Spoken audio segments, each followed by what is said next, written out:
अस्सलाम व्यूअर्स, कैसे हैं आप सब? ठीक है। आप लोग देख रहे हैं हमारा YouTube channel let you set and admission info.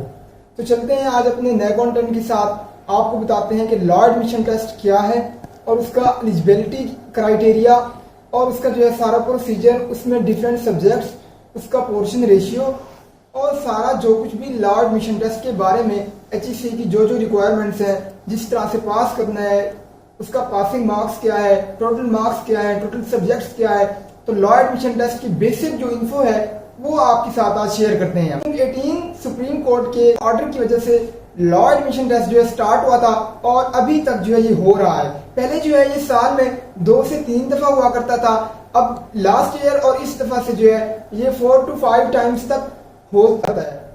इसके साथ साथ जो है इसका एलिजिबिलिटी क्या है कि जो भी स्टूडेंट्स जिन्होंने इंटर पास किया है, चाहे वो उन्होंने कॉमर्स के साथ किया है, प्री मेडिकल के साथ किया है, इंजीनियरिंग के साथ किया है, या इसके साथ साथ किसी भी तरह से उन्होंने इंटर का एग्जाम पास किया है, 12 ईयर उनकी एजुकेशन है, तो वो इसमें अपेयर हो सकते हैं। और अगर वो लॉ में एडमिशन लेना चाहते हैं, और इसके साथ साथ जो है आपको अगर लॉ में एडमिशन लेना है तो आपको लैब टेस्ट को पास करना जरूरी है। लैब टेस्ट को पास किए बगैर आप पाकिस्तान के किसी भी इंस्टीट्यूशन में, लीगल इंस्टीट्यूशन में अपनी लीगल स्टडीज को कंटिन्यू नहीं कर सकते। चाहे आपने BA किया हुआ है या आपने MA या MPhil या आपकी मास्टर्स, आपकी ग्रेजुएशन जो भी है, वो डजंट मैटर, लेकिन आपको लॉ एडमिशन टेस्ट पास करना जरूरी है। और इसके लिए एज लिमिट जो है LLB में एडमिशन लेने के लिए आपकी अब 26 ईयर्स है। पब्लिक एंड प्राइवेट सेक्टर में 26 ईयर्स ही है।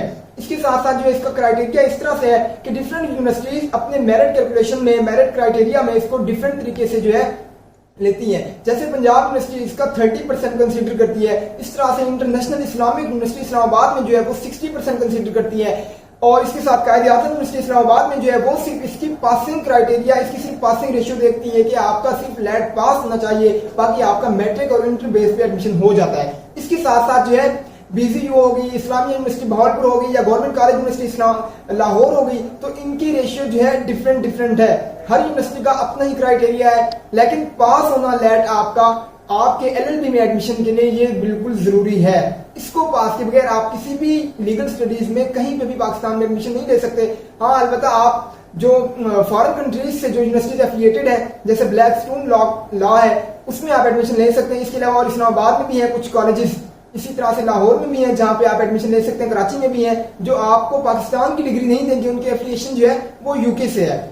तो इसके जो है सब्जेक्ट की डिवीजन पे चलते हैं। मार्क्स डिवीजन इस तरह से है कि इसमें 20 मार्क्स का इंग्लिश का पोर्शन होता है, 20 मार्क्स का GK का पोर्शन होता है, 10 मार्क्स का इसमें आपका पाक स्टडी का पोर्शन होता है, 10 मार्क्स का आपका Islamic study, 10 marks Urdu, 5 marks math में, 15 मार्क्स का आपका ऐसे होता है, और उसके साथ 10 मार्क्स का आपका पर्सनल स्टेटमेंट का टॉपिक होता है। तो अब चलते हैं कि जो इनमें इंग्लिश है या GK है या इस्लामिक स्टडी है या पाक स्टडी है, इनमें वो पूछता क्या है आपसे कि जो 20 मार्क्स उसने डिवीजन की हुई है इंग्लिश की या GK की, या 10 मार्क्स पाक स्टडी के, 10 मार्क्स इस्लामिक स्टडी के, तो इनमें क्या पूछता है, इसका सिलेबस क्या है, इसको किस तरह से आपने प्रिपेयर करना है। तो बेस्ट वे में जो है आपको हम ये बताएंगे कि आपका पोर्शन कहां से आता है, GK का, इंग्लिश का, उर्दू का, पाक स्टडी का। तो उस पर बात करते हैं अब जी। तो इंग्लिश की पोर्शन पे बात करते हैं। इसमें मोस्टली जो पोर्शन होता है, मेजर पोर्शन आपका सिनोनिम और एंटोनिम्स का होता है, और ये हर दफा आता है। ठीक है, जो उसके सिलेबस में अगर आप देखें, जो HEC का गिवन सिलेबस है, उसमें तो उसने ये बताया कि 10 मार्क्स का ये पोर्शन है एंटोनिम्स और सिनोनिम्स का। लेकिन HEC क्योंकि अपने रूल्स को खुद ही फॉलो नहीं करती है और इतनी बड़ी बॉडी है, इसके अगेंस्ट भी कोई नहीं जाता है, तो इसीलिए उससे कोई पूछने वाला नहीं है। वो 10 मार्क्स का आपको सिनोनिम एंटोनिम्स का पोर्शन दे वो ना दे, जैसे ही आएगा आपको एडजस्ट करना पड़ेगा। ठीक है, इसके साथ जो है आपका 10 मार्क्स की वहां पे प्रेपोजिशन लिखी गई है, लेकिन ऐसा नहीं होता है। प्रेपोजिशन अगर आती भी है तो वो आपकी 10 मार्क्स की नहीं आती है। इसके साथ साथ वो क्या पूछते हैं इनकी जगहों पे, अगर वो नहीं देता तो फॉर्म ऑफ वर्ब्स के बारे में आपसे पूछता है, टेंसेस के बारे में आपसे पूछता है, मतलब बेसिक ही होता है। इसके साथ आपकी सेंटेंस कंप्लीशन के बारे में भी आपसे पूछ लेता है। नेक्स्ट पोर्शन जो है वो है GK का पोर्शन। GK की पोर्शन की बात करते हैं, उसमें जो है मेजर पोर्शन आपका इंटरनेशनल ऑर्गेनाइजेशंस, मेजर पोर्शन आपका international organisations, currencies, Capitals different countries के, फॉरेन कंट्रीज जो भी है सारे। इसके साथ जो है कैनाल्स हो गए, माउंटेन्स हो गई, रिवर्स हो गए, रिवर्स हो गए, कैनाल्स हो गए, टावर्स हो गए, इंटरनेशनल और हिस्टोरिकल बिल्डिंग्स हो गई, highest, smallest, deepest, tallest, oldest, hottest, ये चीजें होगी सारी, और इसके साथ साथ जो है इंटरनेशनल ऑर्गेनाइजेशंस हो गई, इंटरनेशनल ट्रीटीज हो गए, इनके बारे में आपका जीके का पोर्शन ज्यादा से ज्यादा फॉल करता है। इसके साथ नेक्स्ट पोर्शन है आपका पाक स्टडी का। पाक स्टडी के पोर्शन में जियोग्राफी ऑफ पाकिस्तान के बारे में पूछता है। इसके साथ साथ जो मेजर पोर्शन जिसमें पूछा जाता है पाक स्टडी में, वो पाकिस्तान की कॉन्स्टिट्यूशनल हिस्ट्री है कि पाकिस्तान में कॉन्स्टिट्यूशन किस तरह से बना, मार्शल लॉ कब लगे और किसने लगाए, उनकी डेट्स वगैरह क्या है। इसके साथ जो है prime ministers, presidents, governors, national assembly, senate और पाकिस्तान के एग्रीकल्चर का जो सेक्टर है इसके बारे में, और मिनिस्टर्स के बारे में, हिस्ट्री के बारे में, कॉन्स्टिट्यूशनल हिस्ट्री के बारे में, और पाकिस्तान की प्री पार्टीशन और पोस्ट पार्टीशन 2 डिविजन की जाती है हिस्ट्री की।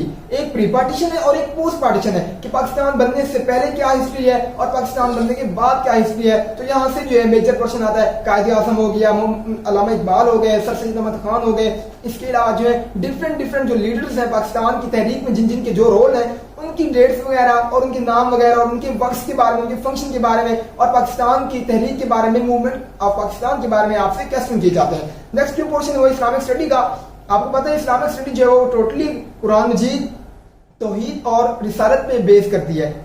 इसमें जो है जो आपका पोर्शन होता है सब्जेक्ट का, वो life of holy prophets peace be upon him के बारे में पूछा जाता है, उनकी फैमिली के बारे में, उनके सन्स, उनके डॉटर्स के बारे में, उनकी वाइफ के बारे में, उनके अंकल्स के बारे में, और उसके साथ साथ उनकी फैमिली से रिलेटेड जो भी पीपल्स है, कौन से पीपल है, वो सहाबा किराम रज़ियल्लाहु अन्हुम अजमाइन है, और इसके साथ जो है अशरा मुबशरा है और डिफरेंट वार्स ऑफ इस्लाम है, इस्लाम की जो जंगें, जो हज़रत सल्लल्लाहु अलैहि वसल्लम की जंगें, जो गज़वात हैं, उनके बारे में, और कुरान मजीद, तौहीद, नमाज, रोजा, ज़कात, हज। मेजर पोर्शन इस्लामिक स्टडी का यहीं तक फॉल करता है और यहीं से ही आपका लैट का टेस्ट क्लियर हो जाता है इस्लामिक स्टडी का पोर्शन। आगे बात करते हैं उर्दू के पोर्शन की। उर्दू में बेसिक जो है जो उसने HEC की सिलेबस में गिवन है वो है आपका अल्फाज मुतज़ाद, अल्फाज मुतरादिफ, मुज़क्कर मुअन्नस, वाहिद जमा, मुहावरे, ज़रबुल अमसाल, साब के लाके। लेकिन जो सिलेबस में गिवन है वो वहां पे लिखा गया है वोकैबुलरी। तो उस वोकैबुलरी में क्या हो सकता है, उस वोकैबुलरी में सिनोनिम, एंटोनिम्स आ सकते हैं जिन्हें आप अल्फाज मुतज़ाद कहते हैं और अल्फाज मुतरादिफ कहते हैं, या अल्फाज मानी भी आप इसे कह सकते हैं। अल्फाज मुतरादिफ को, अल्फाज मुतरादिफ और अल्फाज मानी एक ही चीज है। अल्फाज मुतरादिफ, अल्फाज मानी, अल्फाज मुतज़ाद, वाहिद जमा, मुज़क्कर मुअन्नस, और इसके साथ आपका साब के लाके, मुहावरे, ज़रबुल अमसाल, ये पोर्शन है आपका। और इसके साथ साथ क्योंकि मैंने आपको ऑलरेडी बताया है कि HEC अपने सिलेबस को फॉलो नहीं करता है, मोस्टली आपका उर्दू का पोर्शन आउट ऑफ सिलेबस ही होता है, और स्टूडेंट्स जो है इस पे जो है वो बेचारे फिर हमें बताते भी हैं, क्योंकि हम इस चीज को जो है लॉ एडमिशन टेस्ट की हम कब से प्रिपरेशन भी करा रहे हैं, तो स्टूडेंट्स जो आके यही कहते हैं, तो इसीलिए हम अपने स्टूडेंट्स को पूरी प्रिपरेशन कराते हैं। जो चीजें आउट ऑफ सिलेबस आती हैं हमें तो पता होता है, और हम उन चीजों को जो है डिस्कस कराते हैं, क्लासेस में उनके बारे में बताया जाता है, उनका टेस्ट भी कंडक्ट कराते हैं, तो सारी चीजें। तो इसमें और जो पोर्शन है वो तशबीह का है, इस्तारे का है, तलमीह का है,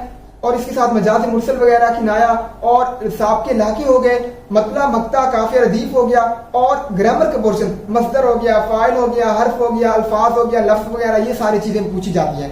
मैथ्स के पोर्शन में जो है बेसिक चीजें हैं, 5 मार्क्स का पोर्शन है मैथ्स का। तो इसमें जो है ratio, proportion, average, percentage, length, distance, time, area, geometry, shapes, algebra, और इसके साथ साथ मेंटल मैथ्स और सिनेरियो बेस्ड क्वेश्चन आपसे पूछे जाते हैं। तो ये बहुत ही कॉमन मैथ है, क्योंकि इसको मेडिकल के स्टूडेंट भी देते हैं और इसको आर्ट्स के स्टूडेंट्स भी देते हैं, सब स्टूडेंट्स के लिए है, क्योंकि तो इसीलिए जो है मैथ्स का पोर्शन आपका इतना टफ नहीं होता है, और ये सारे स्टूडेंट्स जो है बेसिक क्योंकि होती है तो क्लिक कर जाते हैं इसे। नेक्स्ट पोर्शन जो है वो है एसे का।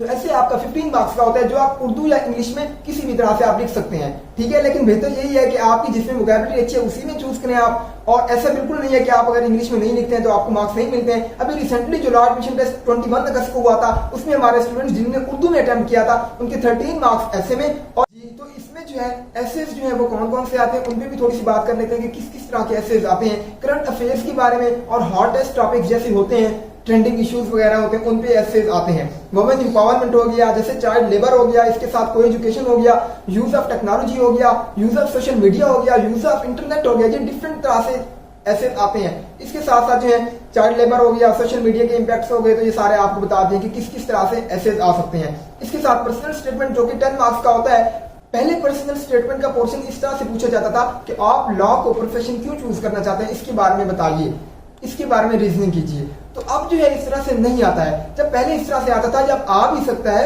तो आपने ये बताना होता है, थोड़ा सा अपना जो है टच देना होता है, अपनी स्टडीज के बारे में, अपनी क्वालिटीज के बारे में थोड़ा सा बताना होता है कि आपकी जो है ये एबिलिटीज हैं, आप जो है एक ऑनेस्ट हैं, और इसके साथ आप जो है आप डिबेट अच्छे से करना चाहते हैं, आपको डिबेटिंग के इश्यूज नहीं है, आप ऑनेस्ट पर्सन है, आपको लोगों का जो है दुख दर्द जो है वो ज्यादा महसूस होता है, आप जो है एक रहमदिल इंसान है, आपके अंदर जो है इमोशंस है लोगों को लेके, उनके जो है इश्यूज को लेके, या आप ये देखते हैं कि इतने ज्यादा लोग जो हैं, या आपका कोर्ट जाने का इत्तेफाक होता है, आप इस तरह से थोड़ी सी स्टोरी भी बना सकते हैं कि आपका कोर्ट जाने का इत्तेफाक हुआ, या कोई ऐसा पर्सन आपको आपकी लाइफ में मिला जो जिसको आपने देखा कि उसके साथ जो है बहुत ज्यादा परेशानियां हुई हैं, उसके इश्यूज हैं और उसके केसेस को कोई अच्छे से डील नहीं कर रहा है, तो आपने ये सोचा कि आप जो है लीगल स्टडीज में एडमिशन लेके लॉ प्रोफेशन को चूज करके जो है अच्छे से उनके केसेस को डील कर सकते हैं। इस तरह का पहले आता था, लेकिन अब जो है अगर आ भी है तो आप इस तरह से लिख सकते हैं, कहानी वगैरह डाल सकते हैं, लेकिन अगर इस तरह से नहीं आता है तो किस तरह से आता है कि आपसे ये पूछा जाता है कि कोई भी टॉपिक आपको दिया जाता है कि इस पे आपने अपने पर्सनल व्यूज देने हैं।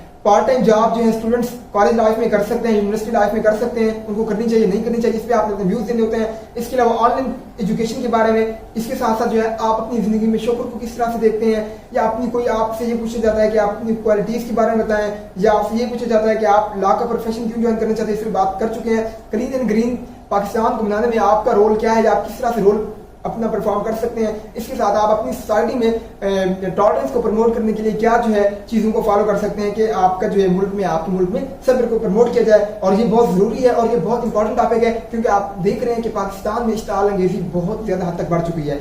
जहां तक जो है हमारा क्वेश्चन क्लियर हुआ, बेसिक इन्फो जो लॉ एडमिशन टेस्ट की थी वो हमने आपसे शेयर की है। अगर आप लोग जो है लॉ एडमिशन टेस्ट आप क्रैक करना चाहते हैं या आप लीगल स्टडीज में एडमिशन लेना चाहते हैं, तो आप लोग जो है हमारा होप लैब प्लेटफॉर्म ज्वाइन कर सकते हैं। आप लॉ एडमिशन टेस्ट की प्रिपरेशन कर सकते हैं, ऑनलाइन क्लासेस होती हैं जूम के थ्रू और टेस्ट सेशन होता है, तो वो कंप्लीट एक प्रोसेस है। आप जो है ऑनलाइन क्लासेस हमारी ज्वाइन कर सकते हैं लॉ एडमिशन टेस्ट की प्रिपरेशन के लिए। तो आज की वीडियो हम यहाँ पे उसको क्लोज कर रहे हैं और इसके साथ जो है नई वीडियो के साथ इंशाल्लाह बहुत जल्द आपकी खिदमत में हाजिर होंगे कि लैट के बाकी इश्यूज के बारे में और इसके साथ साथ यूसेट के इश्यूज के बारे में कि यूसेट क्या है, उसको किस तरह से आपने कवर करना है, यूसेट में किस तरह के टॉपिक्स आते हैं और उसकी सारी जो भी उसके सब्जेक्ट्स हैं, प्रॉपर डिवीजन है, उसके बारे में आपसे बात की जाएगी। शुक्रिया। आप अपने चैनल को मत भूलिएगा, लाइक सब्सक्राइब शेयर करना मत भूलिएगा। अल्लाह हाफिज।